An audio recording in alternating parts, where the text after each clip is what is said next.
Hello, everyone. Welcome back to another episode. I'm Mia. And I'm Leo. And Mia, before we even start, I need a sip of water. I am parched. Perfect timing, Leo, because today we are talking all about drinks. From the water that keeps us alive to the coffee that keeps you, well, functional. Functional is a strong word. Let's say awake. But honestly, Mia, water is so boring, isn't it? It has no color, no bubbles, no soul. No soul. Leo, it's the essence of life. You're supposed to drink like 8 glasses a day. How many have you had today? Does the water used to make my coffee count? Because if so, maybe 1? No, it doesn't count. You know, in English, when we are very thirsty, we say we are parched or dying of thirst. If you only drink coffee, you're going to turn into a raisin. A very caffeinated raisin, but seriously, I try. I bought one of those giant water bottles, the ones that have motivational quotes on them. Oh, I love those. Does yours say keep going or almost there? Mine says drink more, Leo, you're basically a desert right now. Okay, I'm joking. But I always lose the bottle. I think I leave them in the fridge or under the sofa. Water just doesn't call my name. Well, it should, especially when you're learning English. Talking about drinks is one of the most common things you'll do. Whether you're at a restaurant, a cafe, or a party, you need to know how to order and what you like. True. And water is the safest start. You can have it still, which is just normal water, or sparkling, which has the tiny bubbles that tickle your nose. I'm a sparkling water fan. Add a slice of lemon and suddenly I'm at a 5-star spa. I tried sparkling water once. I felt like I was drinking a science experiment. I'll stick to still, thank you very much. But you know what's better than water? Something with a bit more kick. I knew you'd say that. We are definitely going to talk about your caffeine addiction in a bit, but for now, let's just agree water is the boss. Fine, water is the boss, but coffee is the CEO. Speaking of CEOs, Leo, I think your blood type is actually caffeine at this point. How many cups are we talking about today? Only 3. Well, 3 big mugs. And maybe a tiny espresso when I walked past the kitchen. It was lonely, Mia. I had to drink it. You are obsessed, but you're not alone. Coffee culture is huge. If you go to a coffee shop in London or New York, the menu is like a book. You don't just ask for coffee anymore. Oh, I know. It's a workout just to order. You have your latte, your cappuccino, your flat white. And then they ask you about milk. Soy milk, almond milk, oat milk, potato milk. Wait, potato milk? Is that a real thing? I wouldn't be surprised. Everything is a milk these days. I usually go for black coffee. No sugar, no milk, just the pure, bitter taste of energy. It's what I call the rocket fuel. You're old school, Leo. I prefer a latte. It's mostly milk with a little bit of coffee. It's like a warm hug in a cup.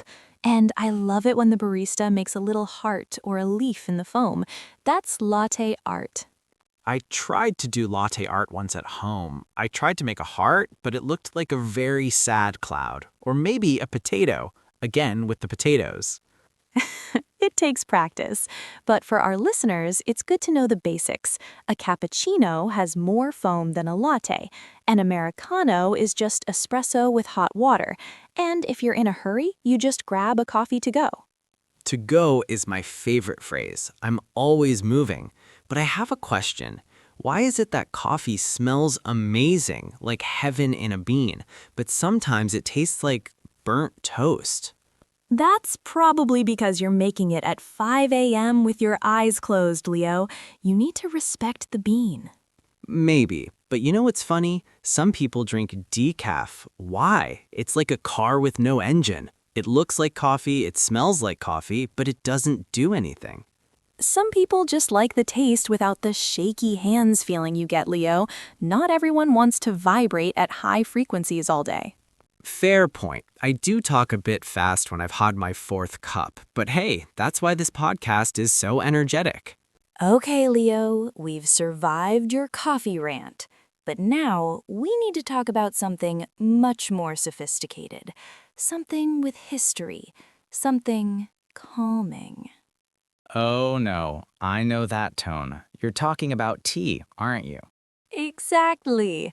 I'm a tea person through and through. There is nothing a good cup of tea, or a cuppa, as they say in the UK, can't fix. Heartbreak? Tea. Stress? Tea. Winning the lottery? Definitely tea. I just don't get it, Mia. Tea is basically hot leaf water. You put a bag in water, it turns brown, and you wait. Where's the drama? Where's the excitement? The drama is in the brewing, Leo. You have to let it steep.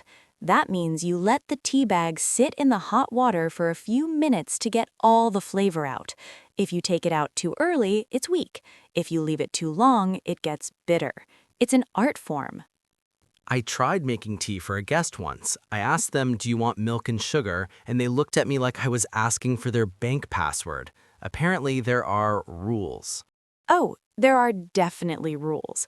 In England, the big debate is, do you put the milk in before or after the tea? It's a very serious topic. People have stopped being friends over this. That's wild. I usually just throw a tea bag in a mug and hope for the best. But I do like herbal teas, the ones that smell like a garden, chamomile for sleep or peppermint for your stomach. See, you are a tea fan. You just didn't know it. My favorite is Earl Grey. It has a bit of bergamot in it, so it smells like flowers.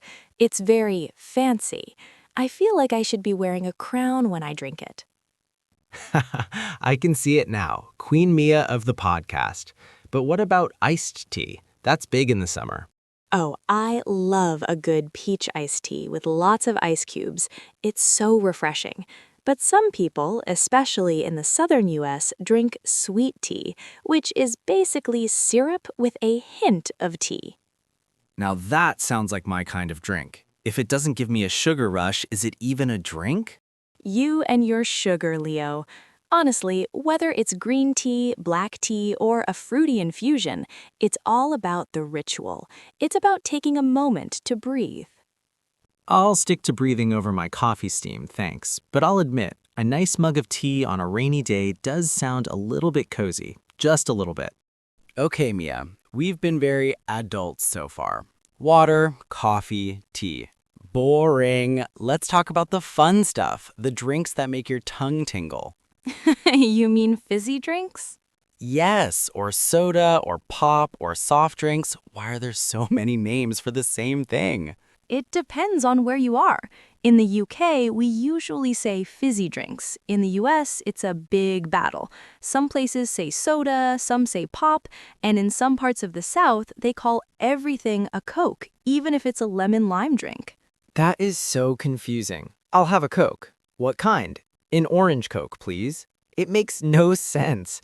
But whatever you call them, I love the bubbles. They are carbonated, which is the scientific way of saying it has gas in it. I try to stay away from those. Way too much sugar, Leo. I'm more of a fruit juice person. There's nothing like a glass of freshly squeezed orange juice in the morning. Freshly squeezed is okay, but I have a very important question for you, Mia. It's a deal breaker. Oh boy, here we go. What is it? You know, the little bits of fruit in the orange juice. Oh, definitely with pulp. It feels more natural, like you're actually eating the fruit.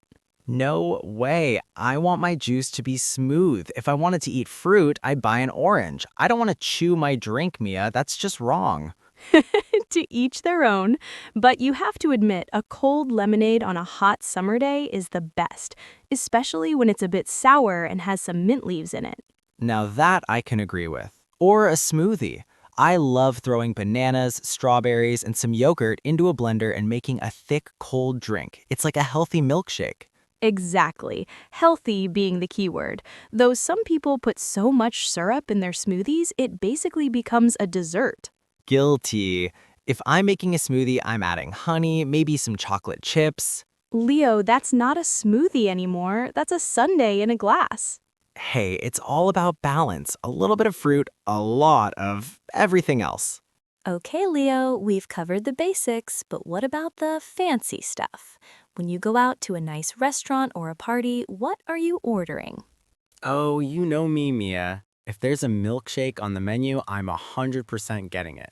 Chocolate, vanilla, strawberry, I don't care. If it's thick, cold, and has whipped cream on top, I am a happy man.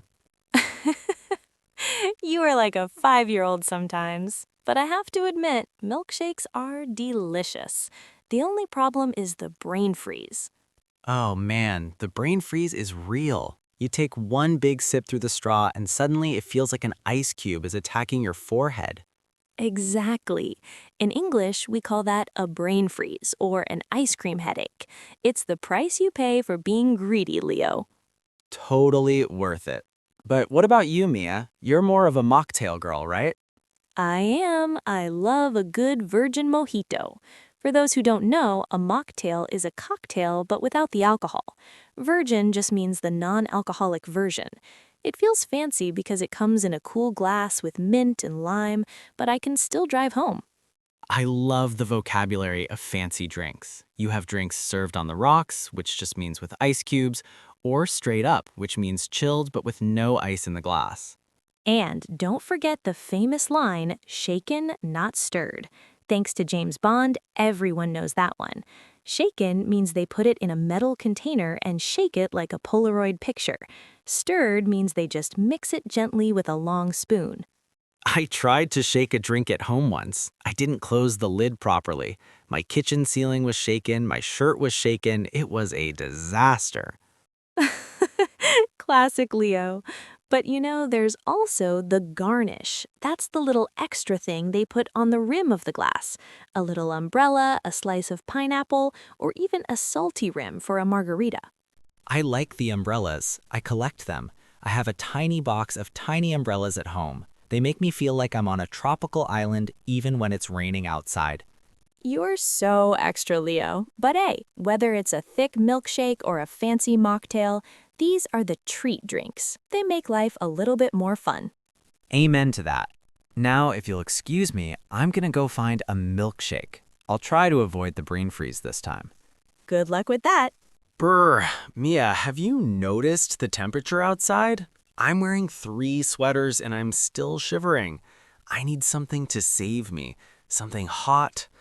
Something chocolatey. I was wondering when you'd bring up hot chocolate, Leo. It's the ultimate winter drink, isn't it? It's like a hug for your stomach. A hug? It's a full-on party, but we have to do it right. You can't just have plain hot chocolate. You need the toppings. I'm talking a mountain of whipped cream and as many marshmallows as the cup can hold. You don't want a drink, Leo. You want a campfire in a mug. I'm a bit more traditional. I like my hot chocolate with a tiny pinch of cinnamon, or maybe a bit of dark chocolate shaved on top. It makes it feel gourmet. Gourmet? Mia, if I can't see the liquid because there are too many marshmallows, that's when I'm happy. And let's not forget the spiced drinks. Have you ever had hot apple cider? Oh, I love it, especially with a cinnamon stick inside. It makes the whole house smell like Christmas. It's so cozy. Cozy is such a great English word, isn't it? It describes that feeling of being warm and happy while it's cold outside. It really is. And speaking of warm, I tried to make my own spiced tea yesterday. I put ginger, pepper, and some mystery spices from the back of the cupboard in it. Let me guess. It was a disaster? It tasted like fire, Mia. Pure fire. I think I used too much ginger. My throat felt like it was on vacation in a volcano. You have to be careful with spices. A little goes a long way. But that's the beauty of drinks, isn't it? From the simple glass of water we started with, to the complex coffees, the cultural teas, the fizzy sodas, and finally, the comforting hot chocolate. You're right. There's a drink for every mood, every season, and every conversation, even if that conversation is just me complaining about being cold. Exactly. And for our listeners, next time you're at a cafe, try using some of the words we talked about today. Ask for your coffee to go, or try your juice with pulp, even if Leo thinks it's a crime. It is a crime, but I'll forgive you just this once. Well, that's all from us today. We hope you enjoyed our little journey through the world of drinks. I'm off to find that marshmallow mountain now. Stay hydrated, stay caffeinated, and most importantly, stay cozy. Bye, everyone. See ya!